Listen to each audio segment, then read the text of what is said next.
तो फिल्म की शुरुआत में हमें फ्यूचर यानी आने वाला वक्त दिखाया जाता है। इंसान जैसा दिखने वाला ये बहुत ही अच्छा रूप है जिन्हें जेसी इंसान के नाम से जाना जाता है। इनका नाम जेसी एक कंपनी के नाम पर रखा गया है क्योंकि उसी कंपनी ने इन लोगों को बनाया है। तो अब इसीलिए कुछ जेसी इंसानों को एक स्पेसशिप के जरिए स्पेस में भेज दिया जाता है। वो लोग एक प्लेनेट एक सैयारे पर जाकर अपने गहरी नींद से जागते हैं, जो सब एक चेम्बर में सो रहे थे स्पेस तक आने के लिए। यहाँ आने का उनका मिशन था कि वो लोग एक स्पेसशिप जिसका नाम एट्रोमिटोस है उसे ढूंढे, जो इस सैयारे पर भेजा था। मगर अब उसका कुछ पता नहीं है कि वो कहाँ है। उसके अंदर कोई गड़बड़ी भी हो गई थी क्योंकि उस स्पेसशिप में ही वो चीज है जिसे जमीन पर ले जाकर सब कुछ ठीक कर सकते हैं। और फिर बहुत जल्द इन्हें वो स्पेसशिप इन्हें एट्रोमिटोस मिल भी जाता है। मगर वो देखती है कि इसमें तो एक काफी बड़ा छेद बना हुआ है। उसकी हालत से लग रहा है कि वो जल्द और भी टूट जाएगा। इसीलिए ये लोग एट्रोमिटोस को अपने स्पेसशिप के साथ जोड़ने के लिए सारी एनर्जी लगा देते हैं, जिससे आखिरकार दोनों स्पेसशिप अच्छे से जुड़ जाते हैं एक साथ। लेकिन जब उनके साथियों में डॉक्टर और उसके साथी इस बात की खुशी में एक दूसरे से ताली मारने लगते हैं तो उनका सीनियर उन्हें गुस्सा होता है और ऐसा करने से मना करता है क्योंकि ऐसा करने से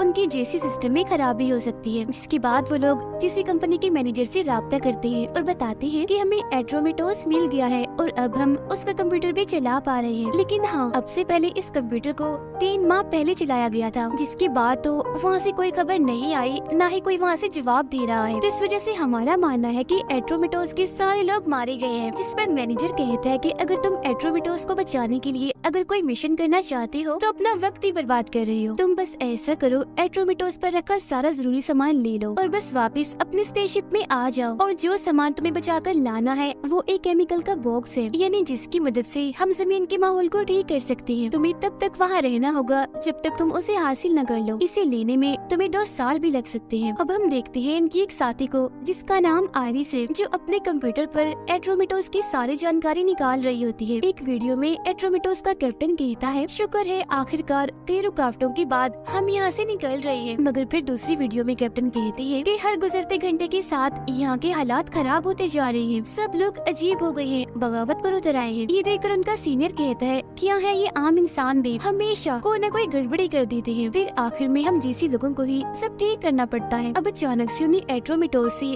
तेज गाने की आवाज आने लगती है। अभी तक उसका दरवाजा बंद था, जिसे जैसे उनका डॉक्टर साथी खोलता है, ये सब अपनी अपनी गन्स लेकर एट्रोमिटोस के अंदर आ जाते हैं। अंदर आते ही उन्हें दीवारों पर कुछ अजीब तरह की तस्वीरें दिखाई देती है। साथ ही गाना भी वहाँ इतना तेज था कि वो लोग एक दूसरे की आवाज भी नहीं सुन पा रहे थे। अब तभी यहाँ एक रोबोट आकर इन पर हमला कर देता है। इस रोबोट को इसलिए बनाया गया था ताकि वो स्पेसशिप की हिफाजत कर सके, मगर अब इससे पहले वो इन्हें कोई नुकसान पहुँचाता ये उसे ही तबाह कर देते हैं। फिर इस पूरी जगह की जाँच करने के लिए वो अलग अलग हिस्सों में चले जाते हैं। डॉक्टर देखता है कि स्पेसशिप का ब्लैक बॉक्स यहाँ से जबरदस्ती निकाल दिया गया है। ब्लैक बॉक्स यानी एक ऐसा बॉक्स जिसमें किसी भी स्पेसशिप और इसकी फ्लाइट की जानकारी रखी जाती है, साथ ही शिप को कंट्रोल भी किया जा सकता है। मगर फिर भी वो किसी तरह वहाँ चल रहे गाने को बंद कर देता है। वो लोग देखते हैं कि यहाँ के पेड़ पौधे काफी बड़े हो गए हैं और फिर इन्हीं के बीच उन्हें एक इंसान जैसे दिखने वाली रोबोट मिलती है, जिसे इसलिए बनाया गया था ताकि वो यहाँ एट्रोमिटोस पर आने वाले लोगों की मदद कर सके। वो फिर इनसे बात करती है, कहती है कि एक इंसान अभी भी एट्रोमिटोस पर जिंदा है जिसका नाम ट्रेविस है। और फिर ढूंढने पर आयरिस को ट्रेविस मिल भी जाता है, मगर उसकी हालत काफी खराब थी, बड़े बड़े बाल थे और वो चुपचाप बैठा था। उसे देखने से लग रहा था जैसे वो कोमा में है। इसके बाद इनका सीनियर अपने मिशन पर निकल जाता है। इन्हें जिस मकसद के लिए वो यहाँ आए थे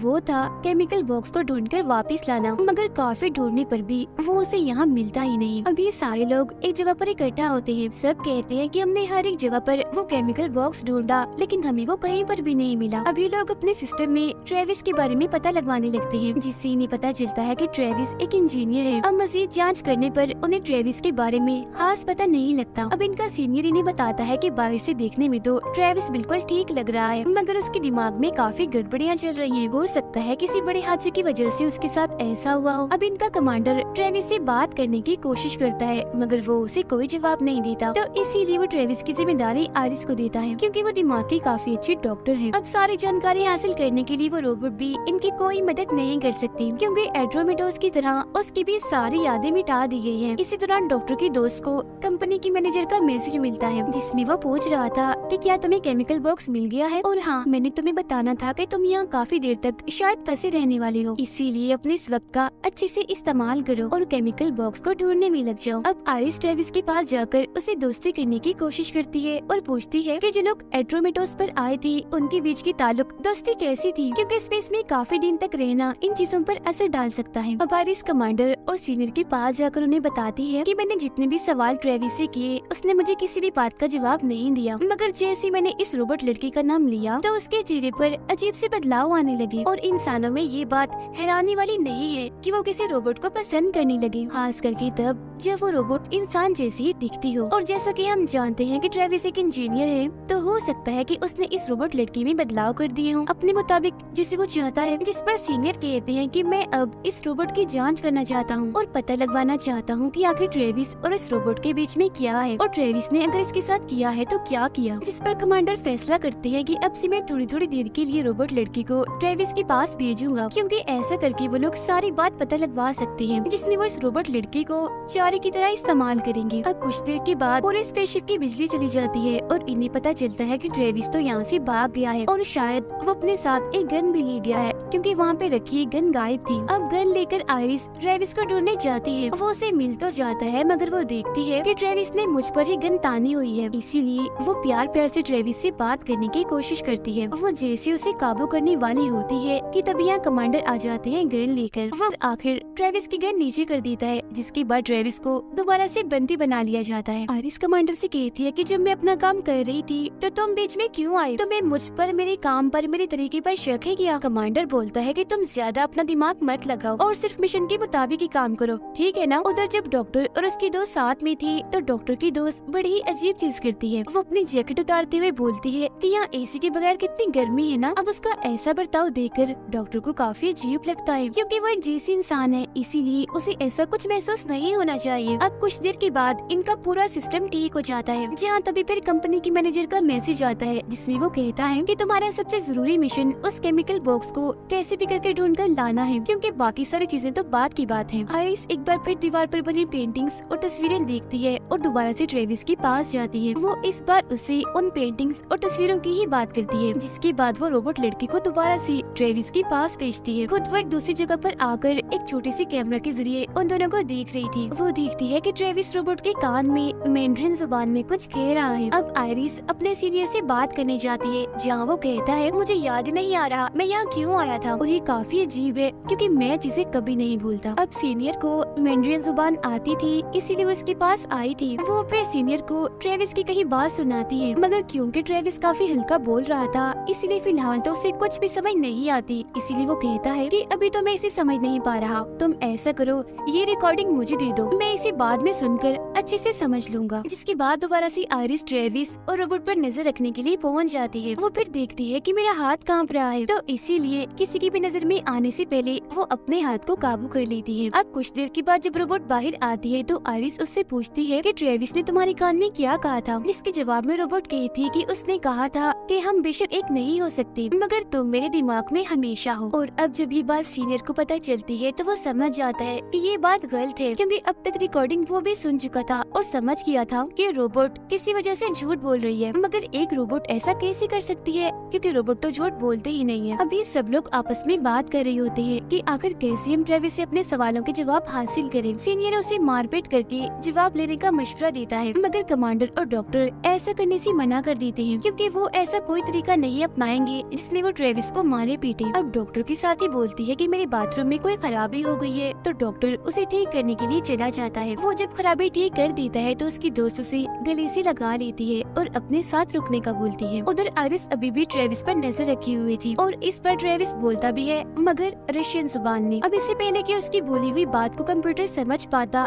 एड्रोमेटोस हिलने लगता है, जहाँ तभी उन्हें पता चलता है कि एक जगह का दरवाजा खुला हुआ है, इसीलिए इनके स्पेसशिप में बाहर की सारी हवा आ रही है। कमांडर देखता है कि डॉक्टर अपनी दोस्त के कमरे से बाहर आ रहा है, मगर फिलहाल के लिए वो इस बात को नजरअंदाज करके आने वाली मुसीबत पर ध्यान देता है। उन्हें कुछ समझ नहीं आ रही होती कि ये दरवाजा किसने खोला, और वो भी सामान वाले कमरे का, क्योंकि वो तो हमेशा ही काफी मजबूती से बंद रहता है। दरवाजा बंद करने डॉक्टर रस्सी पहन के बाहर जाता है और रस्सी को कमांडर ने पकड़ा हुआ था। वो दरवाजा तो बंद कर देता है, मगर डॉक्टर की दोस्त रोने लगती है क्योंकि उसे लग रहा था कि शायद मेरा दोस्त मुसीबत में है। अब कमांडर तो सही सलामत आ जाता है, मगर हवा के प्रेशर से डॉक्टर बेहोश हो जाता है। इसीलिए सीनियर उसे चेक करने, उसकी जांच करने अपने साथ ले जाता है। वो फिर बताता है कि मेरे हिसाब से ये बिल्कुल ठीक है, इसे बस थोड़े आराम की जरूरत है, फिर ये अपनी नॉर्मल हालत में आ जाएगा। इसके बाद कमांडर डॉक्टर की दोस्त को डांटने लगता है क्योंकि जब वो उसका बाथरूम ठीक करने गया था तो उसने डॉक्टर को गले से लगा लिया था। वो कहते हैं कि तुम्हें ये बात अच्छे से याद रखनी चाहिए कि हम आम इंसान नहीं है, बल्कि हम जैसे इंसान हैं। दोस्ती करना, करीब आना, ये सब हमारे लिए नहीं बना,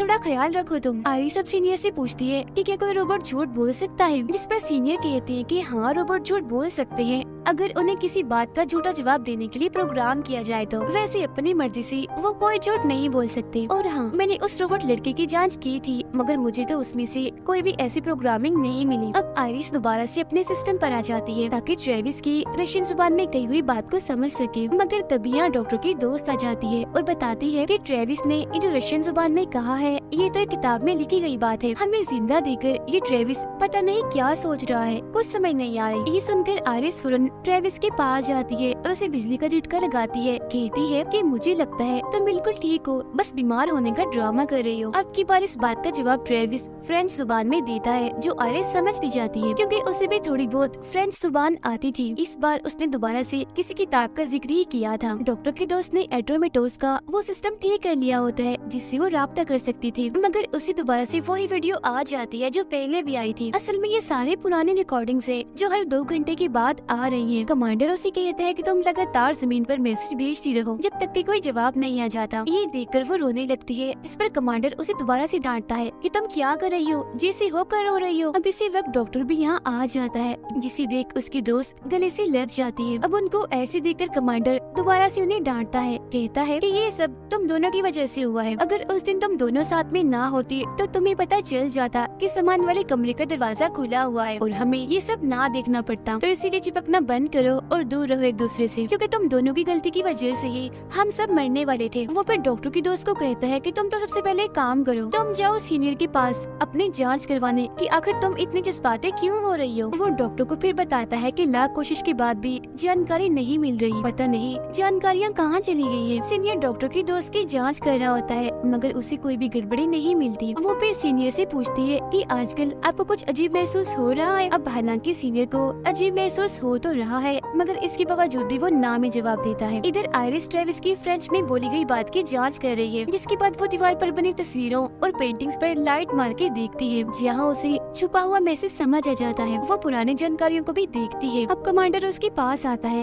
ये पूछने के लिए कि अभी तक तुम्हें क्या जानकारी मिली है, जिस पर आइरिस बताती है कि एट्रोमेटोस कभी भी खतरे में नहीं था। हमारे आने से पहले ट्रेविस एट्रोमेटोस को सबसे बड़े सैयारे पर ले गया था, जो काफी खतरनाक था क्योंकि ऐसा करना उसकी मजबूरी थी। और वो केमिकल बॉक्स जिसे हम ढूंढने आए हैं, उसे लेकर भी एट्रोमेटोस के लोगों के बीच में बहस हो गई थी। इसीलिए मुझे लगता है कि कंपनी के मैनेजर ने हमें केमिकल बॉक्स के बारे में जो भी बताया है वो सच है ही नहीं, या अगर सच है भी तो आधा अधूरा है। फिर वो दीवार पर बना खुफिया मैसेज देखती है, जो पानी जैसी किसी चीज का केमिकल फार्मूला था, एक ऐसे केमिकल का जो बाहर की चीजों से बड़ी आसानी से जुड़ जाता है। दूसरी तरफ पानी की ड्राइंग बनी हुई थी, जिसे देखकर आइरिस बताती है कि तुम्हें याद है ट्रेविस ने मुझ पर गन तानी थी, तो दरअसल उसने मुझ पर नहीं बल्कि मेरे पीछे रखी पानी की फिल्टर मशीन पर तानी थी। खैर जो भी है, मैं इस नतीजे पर पहुंची हूँ कि जो भी केमिकल है बहुत खतरनाक है और पानी से इसका कोई ताल्लुक है जो हम जैसे लोगों और इंसानों के लिए खतरा है। जिस पर कमांडर कहते हैं कि या तो इन सब का कोई सबूत लेकर आओ या फिर ट्रेविस का मुंह खुलवाकर उससे जानकारी लो। वो फिर दोबारा से ट्रेविस के पास जाती है और कहती है कि मुझे सब बता दो, जिस पर दोबारा से वो किताबों की बातें करने लगता है और ये भी कि उस केमिकल बॉक्स की वजह से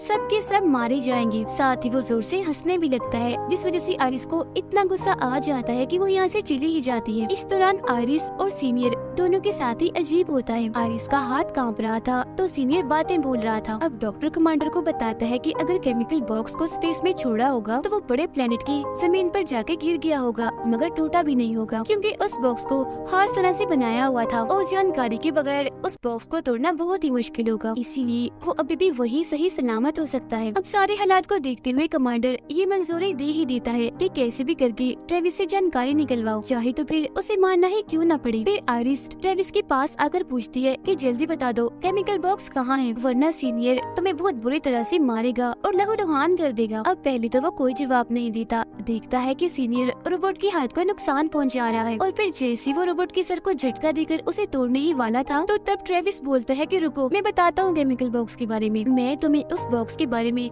सारी जानकारी दूंगा, मगर तुम मुझे पहले मेरी इस रोबोट को ठीक करने दो। अब डॉक्टर दोबारा से अपनी दोस्त से मीठी मीठी बातें करके उसके गले से लग जाता है। उसकी दोस्त भी बातों में आ जाती है, इसीलिए वो उसे रोकते भी नहीं। ये देखकर कमांडर को इतना गुस्सा आता है कि वो जाकर डॉक्टर को पीटने लगता है, मगर सीनियर उनकी लड़ाई छुड़वाकर वो जानकारी बताता है जो ट्रेविस से मिली थी। जानकारी की मदद से वो उस जगह के बारे में पता लगवा लेती है जहाँ वो बॉक्स है, मगर जब भी उस जगह को चेक करती है तो इन्हें वहाँ कुछ भी नहीं मिलता। कमांडर बोलता है कि मैं और डॉक्टर नीचे जाकर बॉक्स को ढूंढते हैं और अपने साथ ले आते हैं। जिस दौरान आयरिस उस रोबोट को ठीक करने का सामान लेकर ट्रेविस के पास आती है और पहले की तरह सवाल जवाब करती रहती है। ट्रेविस बताता है कि मैंने ही लाशों और उस केमिकल बॉक्स को उस बड़े प्लेनेट पर भेजा था, मैंने ही एट्रोमेटोस और इस रोबोट की यादों को मिटाया था, मगर आखिर में मैं खुद को नहीं खत्म कर पाया। असल में यहाँ एक काफी बड़ी गड़बड़ी हो गई थी, जिस वजह से एट्रोमेटोस में ये सब हुआ। मैं क्योंकि उस गड़बड़ी को भूल नहीं पा रहा था, इसीलिए मैंने उसे यहाँ की हर एक दीवार पर बना दिया ताकि जो लोग यहाँ पर आए गड़बड़ी का उन्हें खुद ही पता चल जाए, क्योंकि जो भी गड़बड़ी मसला मसाइल यहाँ पर था वो जुबान से बताया नहीं जा सकता। असल में जब उस केमिकल बॉक्स को अंदर शिप में लाया जा रहा था तो किसी के कपड़ों के साथ लगकर वो केमिकल भी अंदर आ गया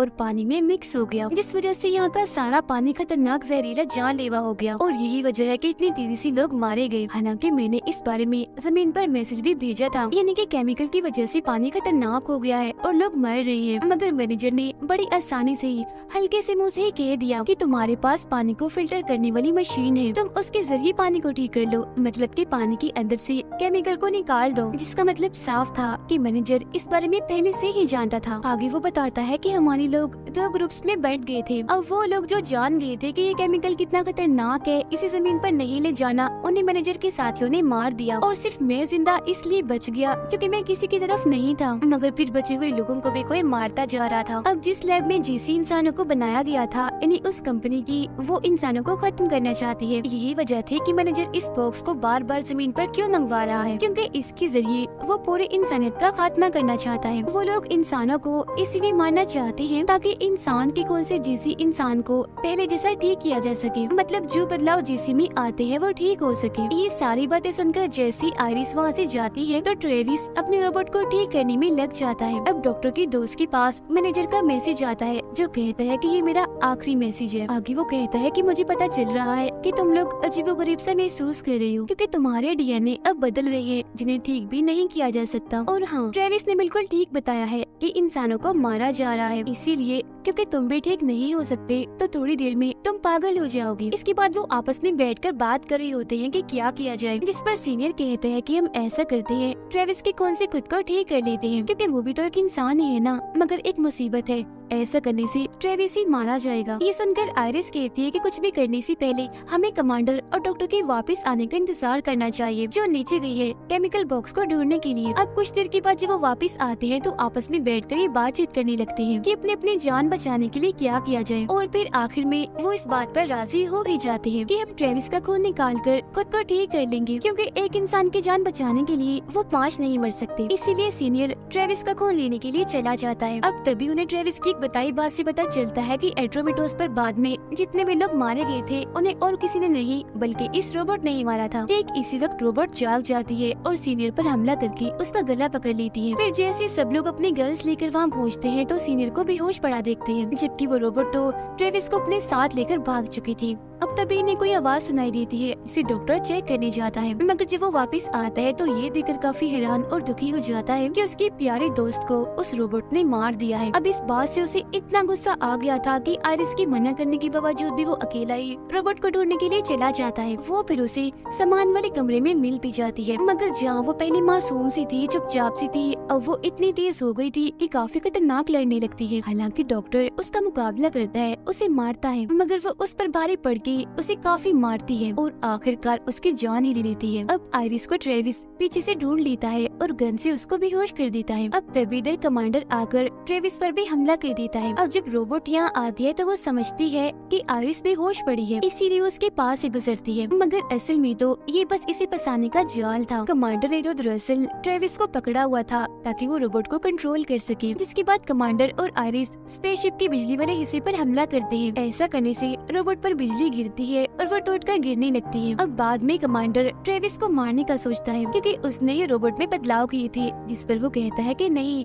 मैंने ऐसा कुछ नहीं किया। अब तभी इधर आइरिस अपना फैसला बदल लेती है, वो ट्रेविस की बजाय कमांडर को ही मार डालती है। आइरिस फिर बताती है कि 98% जैसी लोगों में एक गड़बड़ी आई है, बचे हुए 2% लोगों में मैं भी हूँ, जब भी तो मेरे अंदर कोई बदलाव नहीं आया। और आइरिस ने ट्रेविस को जिंदा इसलिए छोड़ा था क्योंकि रोबोट में बदलाव उसने नहीं किए थे। वो शुरू से ये जानना चाह रही थी कि आखिर उसमें बदलाव किसने किए थे और वो झूठ कैसे बोल पा रही थी, इसीलिए वो उस बारे में ट्रेविस से पूछती है, जिस पर वो बताता है कि असल में वो रोबोट चाहती थी कि वो और मैं एक जैसे होकर एक दूसरे के करीब आ सके, इसीलिए उसने खुद नहीं अपने अंदर बदलाव किए थे, मगर मैं ये नहीं जानता था कि वो इतनी खतरनाक हो जाएगी और उसकी प्रोग्रामिंग भी बदल जाएगी। इन सब सवालों का जवाब पाने के लिए हमें जमीन पर जाना होगा। अब आइरिस ट्रेविस को एक छोटे स्पेसशिप के जरिए जमीन पर भेजती है। यहाँ पर जो भी हुआ वो सब बताने के लिए भी कहती है, क्योंकि खुद वो यही रुककर अपनी जान लेना चाहती है, खुद को खत्म करना चाहती है। वो कहती है कि मैं इसी लायक हूँ क्योंकि एक बार बचपन में गुस्से की वजह से मैंने किसी को मार दिया था। अब जैसे ट्रेविस यहाँ से दूर जाता है, वो इस स्पेसशिप को